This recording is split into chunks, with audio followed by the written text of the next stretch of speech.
Hello, hello, hello. You are tuning into the episode of TheWunderkindShow. Today's second topic, Cam Newton tries his best to break down why, and what makes Lamar Jackson so special. Look.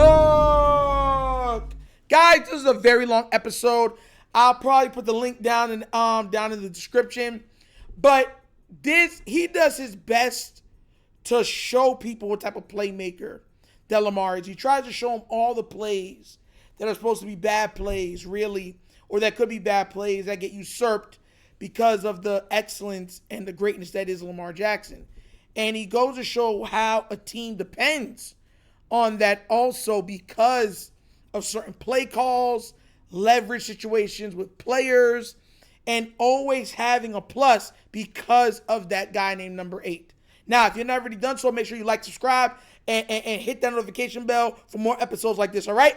So, let's get into this right now, and let me show you exactly what Cam Newton had to say from the video and the audio. Let's get started. Instead of going through a whole drive, I'm going to take you through the reasonings why Lamar Jackson is extremely dangerous and what makes him a game changer here, Peggy. Now, how do you attack Lamar Jackson? Do you play man? Do you play zone? Now, let's see what happens when we play man-to-man. All right? Boom. What coverage is it, Peg? Man-to-man. Man-to-man. I already done gave you that. Yeah. All right? Now, we got a lot of focus. We can't just play man-to-man blindly, right? We got to bring a defender in to monitor the quarterback. That's the spy.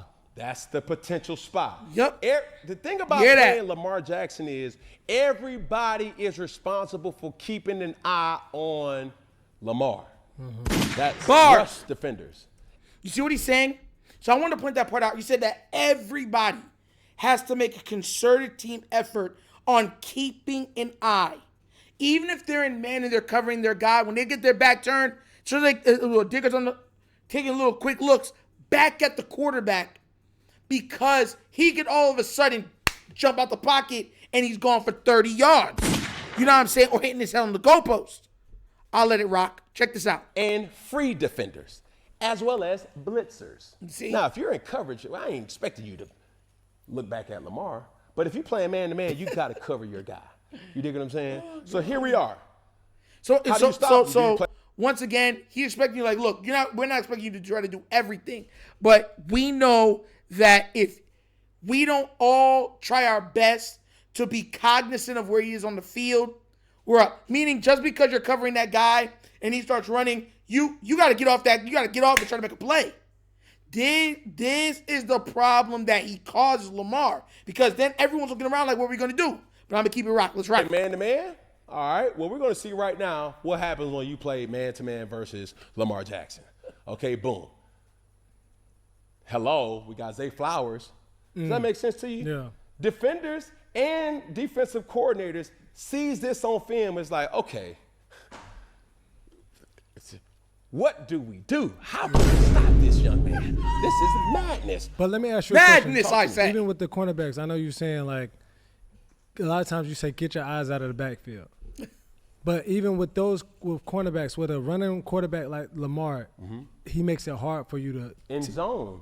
Okay. Everybody. That's why a defensive coordinator will play zone, to keep a conscientious thought of what the quarterback is doing, the Josh Allens of the world. But stay with me, Peggy, because I'm going to answer that question for you. All right. So even though this is man-to-man, right? Boom. You got guys that's winning early. A 3rd and 6, a 3rd and 5, which is an obvious passing situation. Now, we're trying to make sure that Lamar Jackson cannot hurt us with his feet. Yeah. But if he can't hurt us with his feet, he going to hurt us with his arm. And if he's consistently making these type of plays, it's going to be a long day for any long day. Here we go. Next situation. All right. Now, what's the coverage, Peggy? Is it man-to-man again? Man-to-man, but Man-to-man. where's the safety at? Your safety, he rolled down. Look at that. You really don't have nobody over the top. Yeah. So this is a high-pressure situation. Understand, too, if we go back Usually and look at the down and distance right here. We got to speed this. Usually they're going to We send go back somebody. and look at it down and distance. What does the down is distance say? 3rd and 5. 3rd and 5. That's a Ball on high the 35. pressure situation. Exactly. All right. We just want to make the quarterback uncomfortable to make him think. Yep. You only got 40 seconds to call the play. You really only got 8 seconds. 8 seconds to change the play when you get to the line of scrimmage. All right. So, boom, you come to the line of scrimmage. You see zero coverage. Yep. Now, this is the reality of Lamar Jackson, because even though that this play was not a good play, right? On the stat sheet, boom, we seen this. Goodness, he faked it's him a out. throwaway. But you're playing chess with playing good field position. Now, instead of getting sacked, Yep. he's erased the potential sack to get He's the an ball away. eraser, bro. If this is a regular quarterback, in most situations, it's either a throwaway or a sack. You see what I'm saying? A lot of those plays, even with the sacks that are supposed to be sacks, it's like, okay, because it's chess. They're like, oh, we got you that time, right? Lamar be like, nah, you thought you had us. And he'll just do something spectacular. And then it's either we didn't lose no yards or we got a positive play out of it. And that's been one of my biggest problems and pet peeves with the Baltimore Ravens, because what ends up happening is they end up coming to just lean on that. Like those type of wells, you should go to maybe once or twice a game. With these other guys, like with Lamar, they're going into it 9, 8, 9, 10, 11 times a game. And they're asking him to be spectacular, and it should never be that many times. But I'll let it rock. Check this out. Forcing it and probably getting an interception, too. Oh, hello. See Coaches it. will always tell and advise players, don't make matters worse. Nobody's open. Try to extend the play. Yep. Okay, as you're extending the play, you can make a play, but make sure your guy gets it or don't. All right? I used to have a coach that always tells me, make sure at the end of every drive, it's coming off of our player's foot. Facts. If we score a touchdown, That's then you either a have to field kick goal or probably like a okay, punt cool. or a If kickoff. you don't get it on 3rd down, it leads to a punt. punt. Eliminating turnovers. That's in essence what that saying is Yeah. saying. Okay? We want every drive to end with our players kicking it. All right? So, boom. You come back right here. Another situation, which may not show up on a stat sheet, but this still talks to the brilliance of Lamar Jackson. Because if this is anybody else, this is a sack. Boom. Lamar Jackson, nobody's really open. Come on, bro. Come on. It was like, what are we doing? What are we doing? They can't even show it He because gets they'll the ball get away. dinged on it. Okay, But they're like, cool. It was 1st and 10. Now, instead of it being 1st and 29, It's 1st it's and 20. 2nd and 10. 2nd and 10. You dig what I'm saying? Well, it's 1st and 10. Right? It was 1st and 10 on that play. If he throws the football away, now it's 2nd and 10 for the next play. Oh, yeah. He can't make matters worse. So a lot of times when we saying game changers don't always do things that show up on stat sheets. You see what I mean? Like, it's the consistency and understanding, like, hey, I have the ability to do something that a lot of guys can't. Yes. Because if you go back and you look at that film, a lot of guys would have been sacked. And guys, look, that's why I'm gonna end it. That's been my biggest conundrum with the Baltimore Ravens. Because football, when I used to play, okay, perfect example, when you play basketball and you play it at a high level, you understand that everything is leverage. You understand I'm coming from angles, pressure on those angles. You know what I'm saying? That's a lot of football. Football is a lot of playing the angles, playing high leverage situations, all that type of stuff like that. It's a big term in football and basketball, or any sport where there's angles. But what I'm saying is, with football, there are times when, because of the gravity because the ultimate team sport, you can alter everything on the board because of just one person's gravity. And a lot of times, the quarterbacks, it's just gravity of getting somebody the ball and getting that player in the best predicament to make a play. Tom Brady, Peyton Manning. With Lamar, he could do that or jump out the window and open up the passing lanes because you know he can run. Like, that's what I keep trying to tell everybody, like, and this is why I have a problem with the Ravens, because everything Cam is saying, he's like, look what he's doing. Negative plays are turning into regular plays. Like a play that should give the defense, like, oh, yup, we got him. All right, now it's 2nd and 16, 2nd and 18, stuff like that. Nope, not with Lamar. It's instead of that, it's 2nd and 9, 2nd and 8, 2nd and 2. because somehow he made somebody miss, got the ball off, or he picked up some yards himself. You see what I'm saying?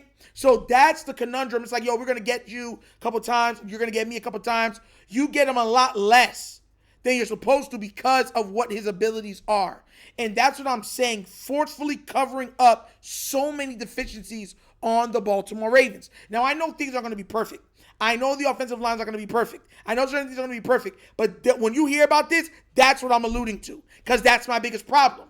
You're hearing him talking about, look at this. Look how they have to play him. Look how this man comes down.